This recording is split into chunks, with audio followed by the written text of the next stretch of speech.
Selamat datang di pembelajaran jarak jauh, mata pelajaran PKK Multimedia kelas 12.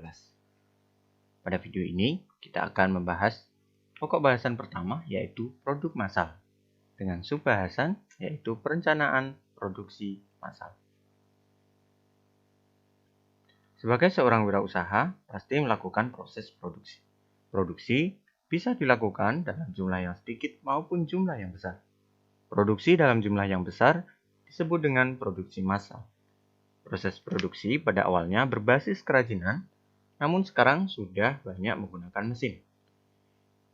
Definisi produksi adalah kegiatan untuk menciptakan atau menambahkan kegunaan barang atau jasa. Penambahan nilai guna suatu produk dapat dibedakan menjadi manfaat bentuk, manfaat waktu, dan manfaat tempat. Hasil dari produksi kemudian disebut dengan produk. Produk sendiri dibedakan menjadi dua macam, yaitu produk barang dan produk jasa. Kita bahas tentang analisis perencanaan produk massal. Dengan topik pembahasan, yang pertama adalah pendekatan, yang kedua pengertian produksi, produk, dan jasa, dan yang ketiga adalah perencanaan produksi. Produksi massal.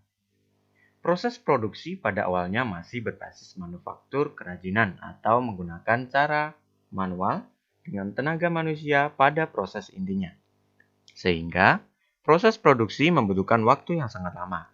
Selain itu, tingkat konsistensi pembuatan produk juga rendah karena bergantung pada kondisi pembuatnya.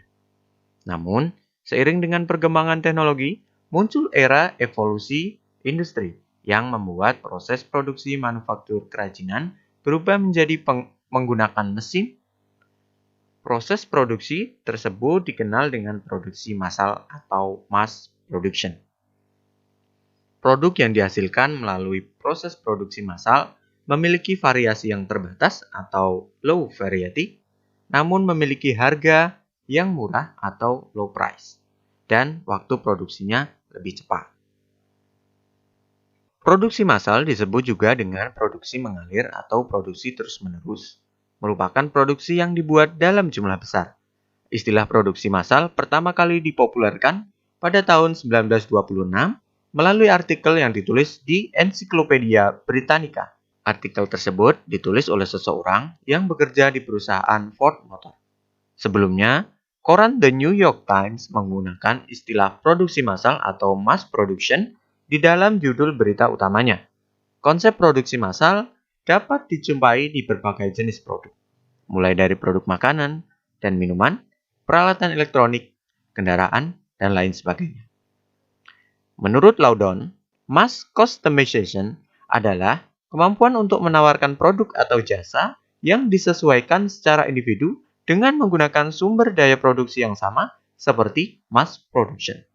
4 pendekatan dalam produksi massal menurut Gilmore dan Joseph. 1. Adaptive customization. Manufaktur menawarkan produk standar namun masih dapat disesuaikan.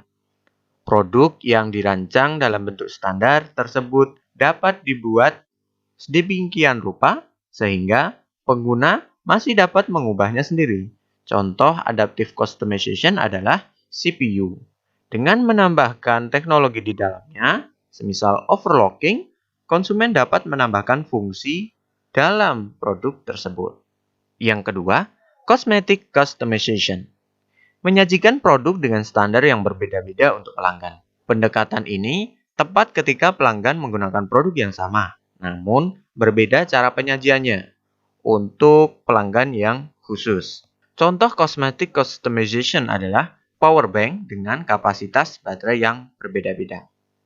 Dengan kapasitas yang berbeda-beda, pelanggan mempunyai banyak pilihan. Ketiga, collaborative customization. Merupakan pendekatan di mana produsen melakukan dialog untuk membantu mengartikulasikan kebutuhan konsumen dan membuat produk yang disesuaikan dengan kepentingan konsumen.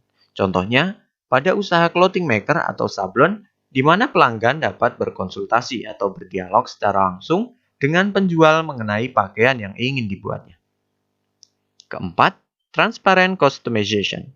Menyediakan produk atau layanan yang unik untuk pelanggan tanpa membiarkan mereka mengetahui secara eksplisit bahwa produk barang atau jasa tersebut telah disesuaikan untuk mereka. Pendekatan transparan tepat untuk kustomisasi ketika kebutuhan spesifik pelanggan dapat diprediksi dengan mudah atau dapat disimpulkan, terutama ketika pelanggan menyatakan kebutuhan mereka berulang kali. Contohnya adalah kaos cotton combat yang dibuat dengan warna yang beragam. Pemilihan warna kaos cotton combat didasarkan pada keinginan banyak individu yang diikuti oleh banyak industri garment. Keberadaan teknologi yang tepat guna dan proses kerja yang fleksibel memungkinkan perusahaan untuk menyesuaikan barang atau jasa bagi pelanggan perorangan dalam volume tinggi dan dengan harga yang relatif rendah. Dengan begitu, perusahaan lebih kompetitif dalam memenuhi keinginan setiap pelanggan serta mampu memenangkan persaingan global. Dengan adanya produksi massal, tentunya sangat membantu wirausaha untuk menyediakan kebutuhan konsumennya dalam melakukan produksi massal. Dalam melakukan produksi massal dibutuhkan pengetahuan mengenai proses produksi dan perencanaan agar mencapai hasil yang maksimal. Proses dan perencanaan produksi massal kurang lebih sama dengan produksi pada umumnya. Hanya saja produksi massal memiliki skala yang lebih besar dari produksi biasa. Pengertian produksi, produk, dan jasa. Secara etimologi, berasal dari bahasa Inggris, yaitu to produce, yang berarti menghasilkan. Produksi dapat diartikan secara sempit maupun secara luas. Dalam arti sempit, produksi merupakan usaha manusia dalam mengolah atau mengubah sumber-sumber ekonomi atau bahan-bahan menjadi produk baru.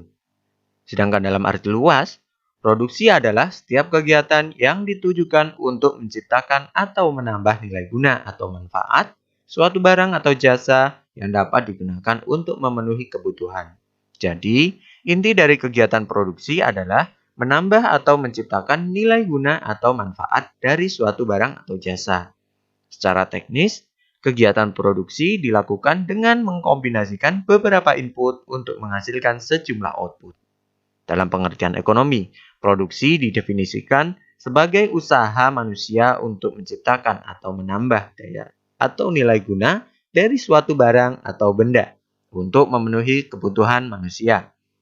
Contoh, menanam padi, menggiling padi, mengangkut beras, dan memperdagangkan beras. Contoh lain yang lebih modern adalah produksi benang, produksi kain, produksi baju, memperdagangkan baju, produksi perangkat lunak, produksi komputer, dan sebagainya. Penambahan nilai guna atau manfaat. Penambahan nilai guna atau manfaat yang diciptakan terdiri atas manfaat bentuk, manfaat waktu, dan manfaat tempat. Manfaat bentuk atau form utility.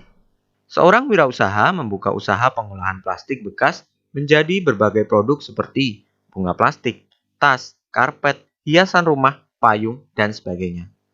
Contoh-contoh itu termasuk dalam manfaat bentuk, karena produk-produk tersebut yang kita cari atau kita ambil manfaatnya adalah dari bentuknya. Yang kedua, manfaat waktu atau time utility. Contohnya, seorang wirausaha melakukan kegiatan menyimpan sebagian padi hasil panennya untuk dijual atau dimanfaatkan pada musim paceklik, dan seseorang yang membuka usaha pembuatan jas hujan untuk dijual menjelang atau pada saat musim hujan saja. Yang ketiga, manfaat tempat atau place utility. Seorang wirausaha membuka usaha penjualan batu kali di daerah perkotaan yang diambil dari sungai atau kali di desa, dan seorang petani membawa hasil kebun jagungnya untuk dijual ke pasar di kota. Itu contoh dari manfaat tempat. Hasil dari proses produksi disebut produk. Produk dibedakan menjadi dua, yaitu produk barang dan produk jasa. Produk barang adalah hasil dari kegiatan produksi yang mempunyai sifat-sifat fisik dan kimia, serta terdapat jangka waktu antara proses produksi dan saat produk digunakan. Produk jasa adalah hasil dari kegiatan produksi yang tidak mempunyai sifat-sifat fisik dan kimia, serta tidak ada jangka waktu antara proses produksi dan saat produksi digunakan. Perencanaan produksi. Perencanaan produksi merupakan perencanaan tentang jenis dan jumlah produk yang akan diproduksi oleh perusahaan yang bersangkutan dalam satu periode yang akan datang. Perencanaan produksi merupakan bagian dari perencanaan operasional di dalam perusahaan. Dalam penyusun perencanaan produksi, hal yang perlu dipertimbangkan adalah adanya optimasi produksi sehingga pelaksanaan proses produksi dapat mengeluarkan biaya yang paling rendah atau seminimal mungkin. Perencanaan produksi juga dapat didefinisikan sebagai proses untuk memproduksi barang-barang pada suatu periode tertentu sesuai dengan yang diramalkan atau dijadwalkan melalui pengorganisasian sumber daya, sumber tenaga kerja, bahan baku, mesin, dan peralatan lainnya. Perencanaan produksi menuntut seseorang analis atau jumlah permintaan produk yang diharapkan untuk disediakan perusahaan di masa yang akan datang. Dengan demikian, penaksiran awal merupakan bagian terpenting dari perencanaan produksi. Hasil dari perencanaan produksi adalah sebuah rencana produksi yang merupakan faktor penting bagi keberlangsungan suatu perusahaan. Tanpa adanya rencana produksi yang baik, maka tujuan perusahaan tidak akan dapat dicapai dengan efektif dan efisien, sehingga dapat menyebabkan faktor-faktor produksi yang akan dipergunakan secara berlebihan. Menurut Sukarya Sinulinga, perencanaan produksi meliputi hal-hal berikut. 1. Mempersiapkan rencana produksi mulai dari tingkat paling bawah untuk seluruh pabrik yang meliputi perkiraan permintaan pasar dan proyeksi penjualan. 2. Merencanakan produksi dan pengadaan komponen yang dibutuhkan dari luar dan bahan baku. 3. Membuat jadwal penyelesaian setiap produk yang diproduksi. 4. Menjadwalkan proses operasi setiap pesanan pada stasiun kerja terkait. 5. Menyampaikan jadwal penyelesaian setiap pesanan kepada pemesan. Untuk video awal mungkin sampai di sini dulu. Kita akan lanjutkan pada video berikutnya, yaitu tentang hal-hal yang harus dipertimbangkan dalam perencanaan produksi. Terima kasih telah menonton video ini. Jangan lupa klik like, komen, dan juga subscribe. Selamat belajar!